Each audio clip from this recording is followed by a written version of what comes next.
Hello, I'm super excited to present to you Stephen Houraghan, who is a branding expert, and he's just brought out a new course called Grandmaster Secrets, which I've taken. It's great, and I wanted to interview him today. So I'm going to let him do some of the talking. Can you introduce yourself to our listeners? Yeah, g'day, mate. Obviously, we've spoken just in the last couple of months, but I've followed you for quite a while because I got into the branding industry in the same way that you did through visual design, logo design. So when I went out freelancing myself, about 7 or so years ago, I remember coming across your stuff way back then and following you from then and seeing you online from that point. But yeah, I get into freelancing and I built my own business from there. And my work was predominantly visually based, so I was a designer by trade, loved design and everything about it. And then I kind of started to go down the rabbit hole a little more in terms of branding. So branding was the thing that I liked to do the most.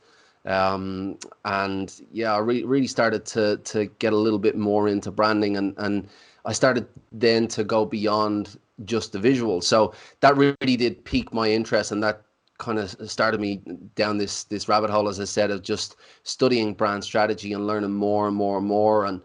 And the more I learned, the more I realized I didn't know, and that just kept going. That's still going today. I'm still learning all the time. But yeah, that really did shift my focus with my clients and how I was doing business.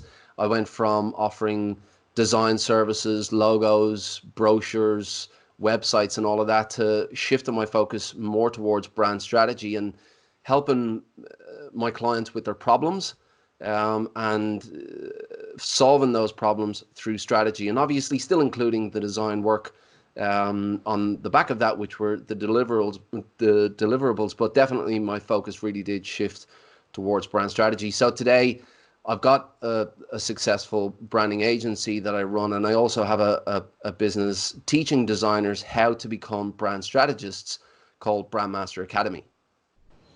Yeah, and it's all about becoming a brand strategist. So, what is brand strategy to you? How would you define it to designers who may just be coming into this world? Yeah, so look, we don't have to make it any more complicated than it is. Brand strategy is essentially a plan.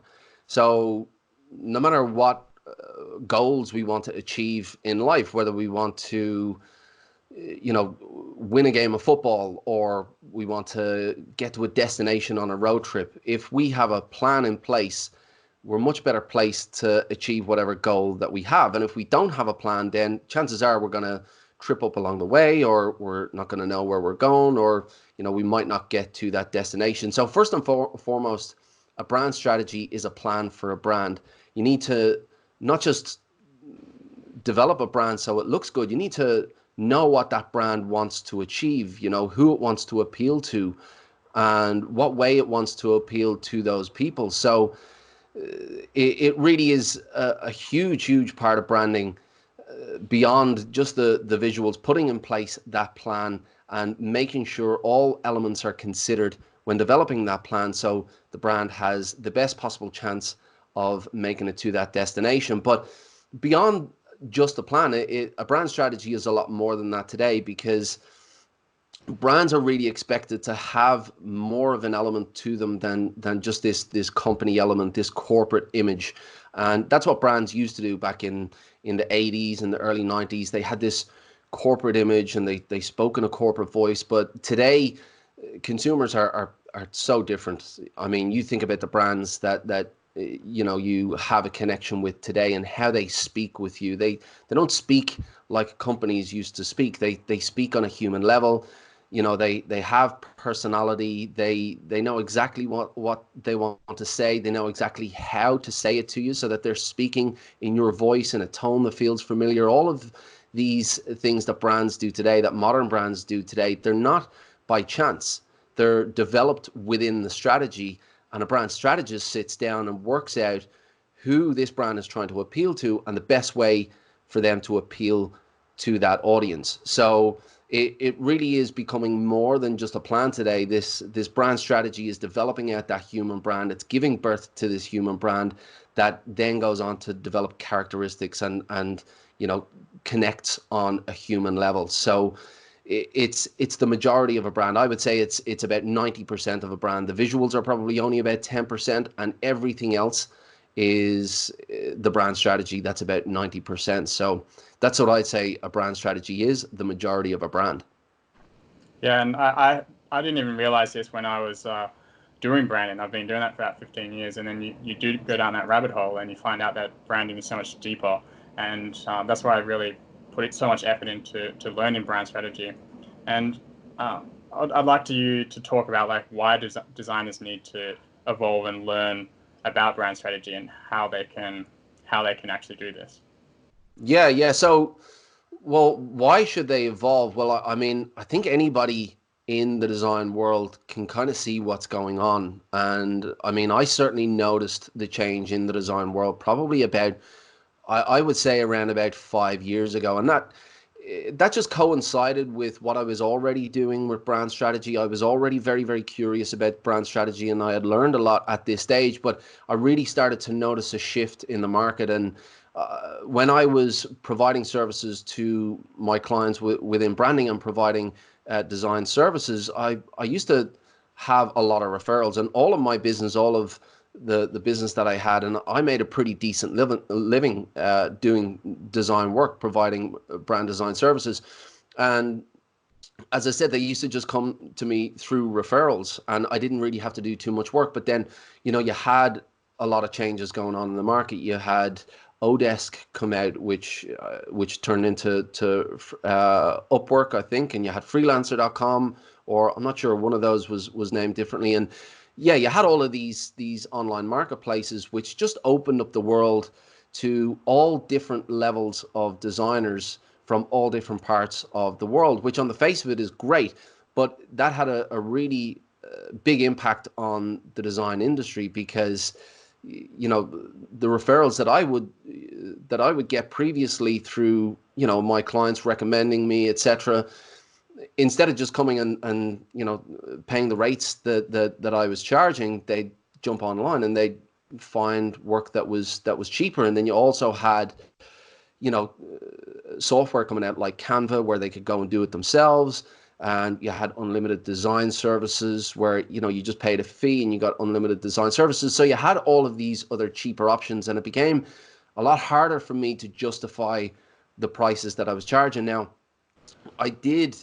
I remember having that argument at the time, not that argument, but that debate with my clients as to why I charge so much more than these other designers. And my debate back then was about my experience and my processes.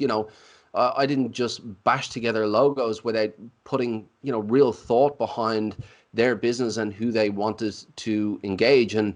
But they didn't really see the value in that. They didn't see all of that value, all of the processes and the thought that I went through in the development of my designs. They just saw, I can pay X amount over here and I'll still get an end product of a logo, or I could pay X amount over here, which is, 3, 4, 5 times more, and still have a logo. So they weren't able to make the distinction of that value, because, at that point I hadn't really defined myself how I was, how I was offering that value. I hadn't started to offer brand strategy services as a standalone service, and I was just including all of my design thinking, my strategic thinking within the end product, which was my logo. So that was the difference for me. And that there's a lot of people, I know there's a lot of people, because I'm speaking with more and more people today saying that, they've been looking for this type of information for a long time, because they can see that change. They know what's going on,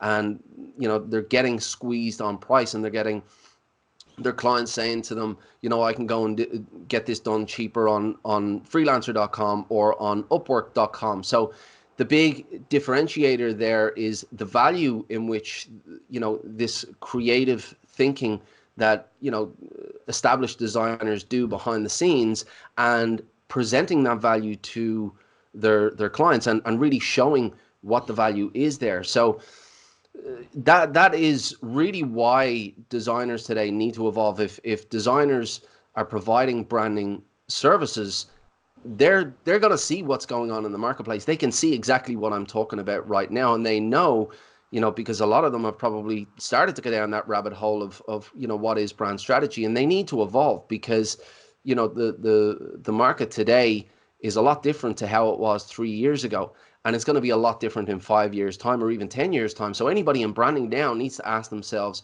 well, what am I going to be doing in branding in the next 5 years or the next 10 years, and what's that market going to look like? So for me, if you're going to be in any industry, you need to specialize. You need to go all in on whatever it is that you want to do. And if branding is what you want to do, then go beyond just the designs, really dig into what branding is all about. And I think once you start digging, you'll realize that what you've been doing all of this time is only really the tip of the iceberg. So that's how I see designers evolving. That's how I've evolved. I know that's you're on the similar path now as well, Jacob. That's because we've had this conversation as well. That's you came to the same realization that I have, and you really want to help your clients more with their business problems and their branding problems, and that goes beyond just the visuals, right? That you're figuring all of that out now, right? Yeah. So I think that's a perfect leeway into your course. And so did you want to talk about Brand Master Secrets and what you're set out to achieve with that course? Yeah, so that it's pretty much a natural progression from where I've come from, and everybody else who I've been talking to along the way. So as I said, it's 5-6 years since I started to go down that rabbit hole, and when I did start to do that, there was nothing. There was nothing online for me to go and find out that information. There were a few articles here and there, and a lot of articles actually contradicted each other. So I would go in and I thought I had this part nailed down, and I decided to do a little bit more digging so I could learn more. And then I had another article absolutely contradicting what this article said, and it kind of left me a little bit more confused. So I advanced then from the whole searching online, and I really started to kind of go deep on it and reading books and by the experts in their field over the last 50 years or so. And that's when I really started to piece together the puzzle. And then I started to develop my own systems and my own processes, and I refined them, made them better. And it took me such a long time to get to the point that I was able to confidently reproduce strategies over and over again, and really help my clients to succeed with their brands, not just hand over a good looking identity, but to actually help them to succeed. Because when clients come to you looking for a logo or a brand identity, what they're actually looking for is they're actually looking for somebody to help them make their brand succeed. They think that what they need is a logo. They think that what they need is a brand identity. But when you start to talk to them, really what they want is they want their brand to succeed. So that's what I was able to do with this system. So because it took me so long, and because I started to write then about all of these different elements, because the content out there was not great. So I started to write more and more, and I started to realize, that there's a real appetite for this information. And so I decided to streamline everything I had done, put it into a system, put it into a process, and put it into a course for designers to make that transition, who want to become specialists in branding, who want to become strategists, who want to differentiate themselves from all of those other designers, and actually start earning decent fees, so they're not competing with those designers, and they're not coming across clients that are saying, look, I can go and get this done cheaper online. Because when they start to specialize, when they get into brand strategy, then they're not competing with those designers. They're in a specialist field, and they're able to justify the value that they offer. And that's when their audience kind of separates the two, and their audience realizes, I'm dealing with a designer over here who can do a logo for me, but this guy over here, he's got his shit together. He knows what he's talking about, and that's the kind of help that I want.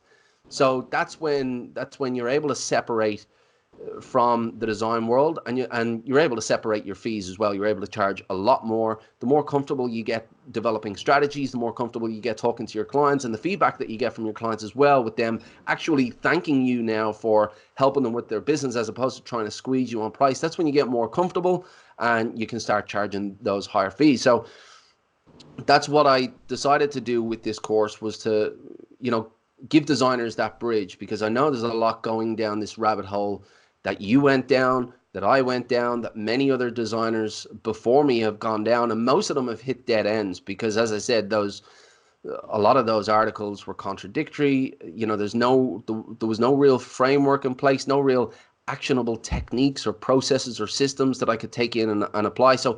So yeah, I took all of those techniques and processes and systems and all of the tools that I developed over the years, and I really streamlined it all, packaged it all together to give designers that bridge to really fast track becoming a brand strategist, to be able to go in and start specialize in branding. So that's what the course is all about. Helps designers become brand strategists without having to kind of spend 5 years trying to learn it all themselves. Yeah. Thanks for explaining that. And I definitely had the same problems. And your course really does go into the theory behind why you're doing these things and actually provide the tools and resources to do it. And I honestly have been researching this for the past year and looking at different courses and books. And there is nothing more comprehensive than what you've put together, which is really amazing, especially the worksheets and the tools at the end, packaged up in a toolkit. That was really, really valuable, and it really does save a lot of time figuring out how to actually implement those things into facilitating workshops and things like that. So kudos to you. Do you want Yeah, to talk about? and the toolbox, to be honest, Jacob, that was me kind of retracing my steps and going, um, I remember that I had to start coming up with audience personas and competitor analysis, and I started to put this stuff all together in a spreadsheet, and I'd have all of these messy spreadsheets all over the place in the beginning, and then over time, the more I did it, the more I was able to kind of move that information around, cut out information that wasn't so important, and really push the critical information to the front. So I focused on that, and then over time, all of these tools, when I came to doing an audience persona, when I came to doing competitive analysis, positioning strategy, differentiation strategy, communication framework, personality, all of this stuff, I had all of these tools, all of these workbooks, all of these cheat sheets all ready for me in all of these folders. So I just went bang, bang, bang, bang.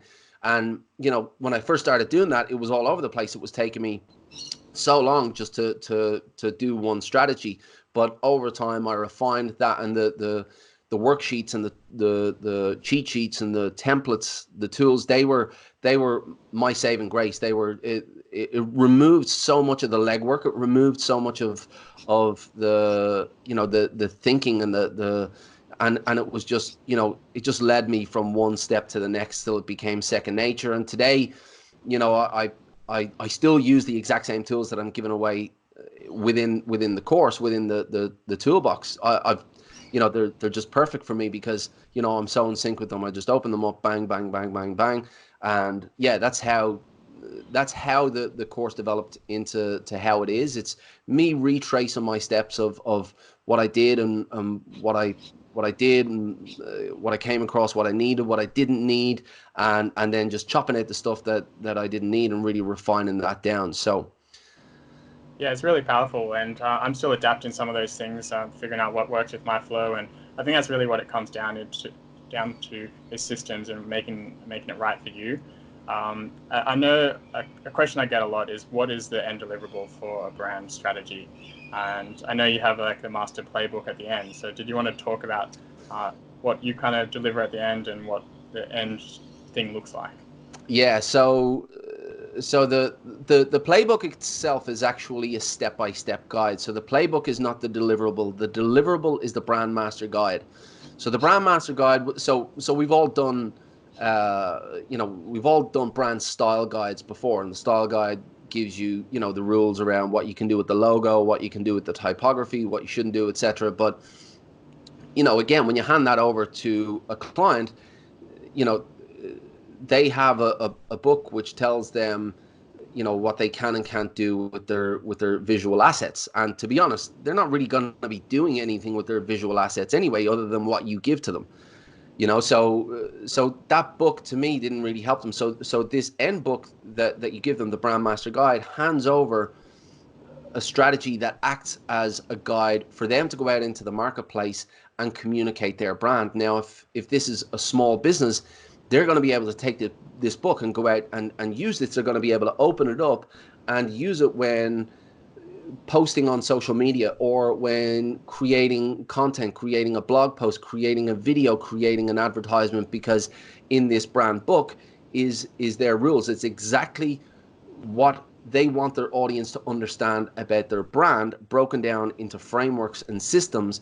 And then they can refer to this. They can use this every time they go out there and create a piece of content. They can also hand this over if it's a bigger firm, if it's a bigger brand, and they do have a marketing team. This can be handed over, and they can use that. But essentially, what it does is it gives the brand owner and the brand leaders a tool to use to communicate their brand consistently. And at the end of the day, that's what branding is all about. Consistency leads to trust, trust leads to loyalty, loyalty leads to advocacy, and that's how you build brands, through that consistency. And that's what that brand book really does. So it breaks down all of each of those elements within a brand, and all of these worksheets work in tandem with this Brand Master Guide. So every single worksheet that you have leads into a piece in the Brand Master Guide. So when you do your research over here and you define and strategize what your outcome is from this branding element, that then directly goes into the Brand Master Guide.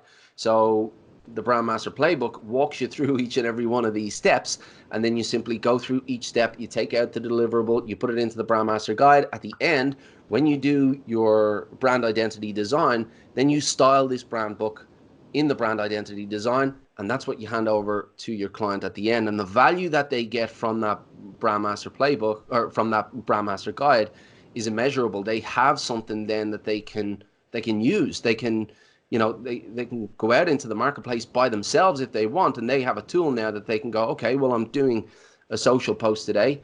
What am I going to talk about? Well, let's flick through the brand book and see what are the messaging framework or the story framework that I can use to either tell a story on social, to provide a message on my advertisement, whatever it is. They have a guide that they can go out and use. And the difference in value when you hand that over, and you know, the feedback that I got from that was the big difference for me when I did come up with that Brand Master Guide, and I did start handing that over to clients, something that they could actually use instead of just a style guide. Then, you know, they felt that they had more control over their brand, and that's essentially what they want. They want their brand to succeed, but they don't just want to get a book where they go, okay, well, this is my brand. It tells me what it is. It tells me how it looks, but I can't actually use this. They want the control to be able to go and manage their brand effectively, and that's essentially what the Brand Master Guide gives them. Yeah, and the confidence in the marketplace, really.